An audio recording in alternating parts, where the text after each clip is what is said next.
Fine mese, domenica 31 maggio, si vota e le piccole e medie imprese non vogliono farsi sfuggire l'occasione di lanciare un SOS a tutti e 7 i candidati alla presidenza della regione. In attesa di un faccia a faccia, nelle mani di ciascuno di loro arriverà questo fascicolo che racconta come sta e come vorrebbe stare il settore secondario. Richieste più che proposte che partono da dati concreti. In Veneto gli imprenditori artigiani sono circa 136.000, quasi 3 imprese ogni 100 abitanti, 3 addetti in media per ogni impresa. La nostra è la terza regione italiana per numero di aziende artigiane, ma le imprese costrette a chiudere negli ultimi 5 anni sono state oltre 10.000.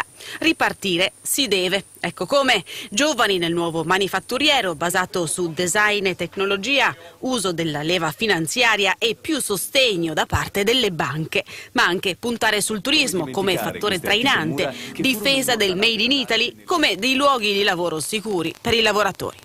Si può riprendere il manifatturiero attraverso degli strumenti che sono gli start-up, quindi accompagnare i giovani nella nuova imprenditoria, creare le condizioni perché gli artigiani si possano mettere in rete, possano fare delle aggregazioni di impresa. Il mondo dell'edilizia, che sicuramente è il più sfortunato in questo periodo, già ci sono stati degli strumenti importanti, il piano Casa Terra, ma dobbiamo giocarci altre partite fondamentali, avere certezze poi della norma su quelle che sono le ristrutturazioni.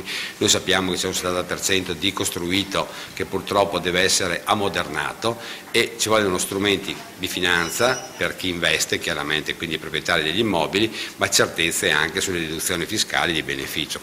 Confartigianato Imprese Veneto presenta così il suo programma ai candidati governatore da qui al 2020. Si pensa anche ad una macroregione che comprenda anche il Friuli Venezia Giulia e il Trentino Alto Adige, giusto per far rinascere dalle ceneri il fu miracoloso Nord-Est.